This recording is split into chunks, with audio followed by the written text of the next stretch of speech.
Kasus yang pertama itu ada Yakut Khalid Qomas, yang mana dia mengeluarkan aturan soal pengeras suara di masjid dan musola. Suara toa di masjid dan musola diatur dengan maksimal 100 desibel. Pernyataan itu disampaikan langsung oleh Menteri Agama Yakut Khalid.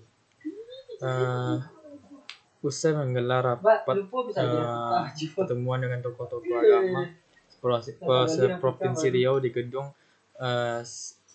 Serindit Kota Riau, Kota Pekanbaru.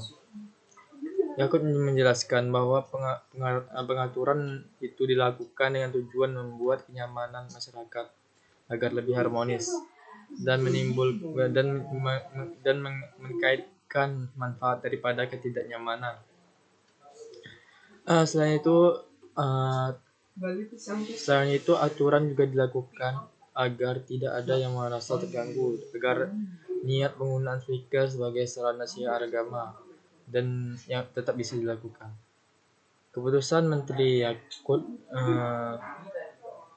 Khalid Qomas yang mengeluarkan surat edaran SE Menteri Agama nomor SE 05 tahun 2022 tentang aturan pengeras suara masjid musola menuai kritik dari berbagai pihak. Kegaduhan berlanjut ketika pernyataan Yakut yang menganggap suara azan itu sebagai gonggongan anjing. Berkaitan dengan penerbitan SE yang terbit pada 18 Februari 2022, Menteri Agama yang juga akrab dengan Gus Yakut itu menjelaskan bahwa penggunaan pengeras suara masjid adalah kebutuhan bagi umat Islam. Saat yang sama, realitanya masyarakat Indonesia terdiri dari beragam agama dan keyakinan. Kasus pertama yaitu tentang Yakut Khalid Qomas mengeluarkan aturan soal pengeras suara di masjid maupun musola. Pada sebagian masyarakat telah menimbulkan akses-akses rasa tidak simpati. Ini diperlukannya adanya riset terlebih dahulu mengenai kepuasan atau adanya ketidaksimpatian terhadap penggunaan pengeras suara di masjid-masjid.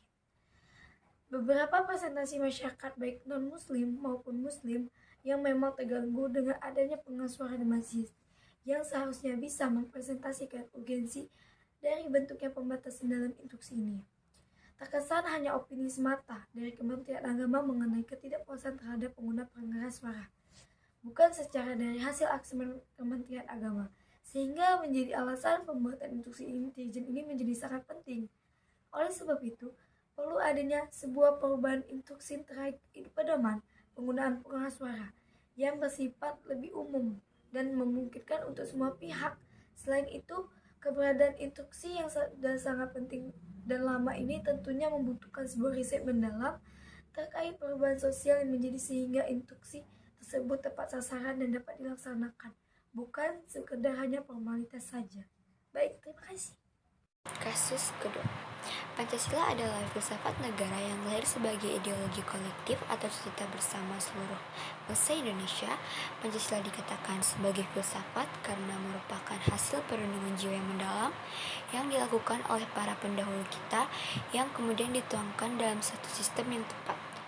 Secara ontologis, kajian Pancasila sebagai filsafat dimaksudkan sebagai upaya untuk mengetahui hakikat dasar Pancasila sebagai dasar filsafat negara Republik Indonesia yang memiliki 5 susunan sila yang merupakan suatu persatuan dan kesatuan serta mempunyai sifat dasar kesatuan yang mutlak yang berupa sifat kodrat monodualis, yaitu sebagai makhluk individu sekaligus juga sebagai makhluk sosial, serta kedudukannya sebagai makhluk pribadi yang berdiri sendiri sekaligus juga sebagai makhluk Tuhan. Selanjutnya, kajian epistemologi, yaitu filsafat Pancasila dimaksudkan sebagai upaya untuk mencari hakikat Pancasila sebagai suatu sistem pengetahuan. Dan selanjutnya ada kajian aksiologi, yaitu filsafat Pancasila yang pada hakikatnya membahas nilai praksis atau manfaat suatu pengetahuan mengenai Pancasila. Adanya KKB atau kelompok kriminal bersenjata itu merupakan suatu teror bagi masyarakat, yang mana teror berarti sebuah ancaman yang harus dihancurkan karena berbahaya bagi kehidupan umat manusia. yang mana contohnya yaitu ada pada kasus teroris kelompok kriminal bersenjata atau KKB di Papua yang melakukan ulahnya lagi. Kali ini KKB membunuh 8 karyawan PT Palapa Timur Telematika yang tengah melakukan perbaikan Tower Base Civilization atau BTS 3 Telkomsel di distrik Doga, Kabupaten Puncak, Papua.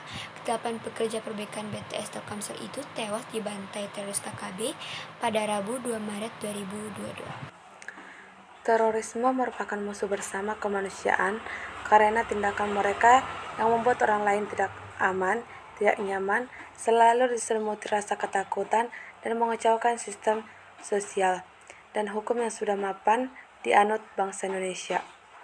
Pancasila sebagai pilar bangsa Indonesia sejatinya harus mampu dipahami oleh seluruh bangsa Indonesia dan umat Islam di Indonesia. Pancasila sebagai ideologi bangsa Indonesia tentunya diharapkan mampu menyelesaikan persoalan terorisme di Indonesia.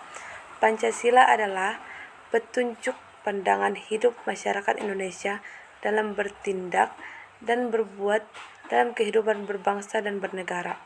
Pelaku teroris di Indonesia sejatinya tidak mampu memahami nilai-nilai Pancasila secara komprehensif. Mereka cenderung mengagungkan ideologinya dengan cara menebar teror. Cara teror atau kekerasan itulah yang menimbulkan disintegrasi bangsa di Indonesia yang sudah semestinya harus dihancurkan dan dimusnahkan dalam masyarakat Indonesia. Persoalan munculnya terorisme di Indonesia dapat pula disebabkan karena bangsa Indonesia melupakan nilai-nilai luhur Pancasila dan Bhinneka Tunggal Ika yang sesungguhnya mempunyai nilai positif sebagai upaya pencegahan terhadap aksi terorisme. Pancasila tidak pernah diamalkan secara praktis sehingga menumbuh suburkan terorisme. Kalau bangsa Indonesia ini mampu memahami secara komprehensif nilai-nilai Pancasila, maka tidak mungkin tercipta terorisme. Pancasila adalah penyelamat dan pemersatu bangsa Indonesia. Pancasila jangan hanya jadi wacana saja dan manis di bibir saja, akan tetapi nilai-nilai Pancasila perlu diterapkan dalam setiap tindakan dan perbuatan masyarakat Indonesia. Penanaman dan pemberian pemahaman Pancasila menjadi sangat signifikan saat untuk memerangi aksi terorisme, yang mana mereka telah mengabaikan nilai-nilai Pancasila. Pancasila memuat makna keberagaman dan kebersamaan yang dapat mencegah aksi terorisme. Setiap warga negara harus selalu menghargai harkat dan martabat orang lain, tidak boleh tercela, menghina, atau bahkan melakukan ancaman atau teror. Harkat dan martabat manusia harus dijunjung dengan cara yang adil dan beradab.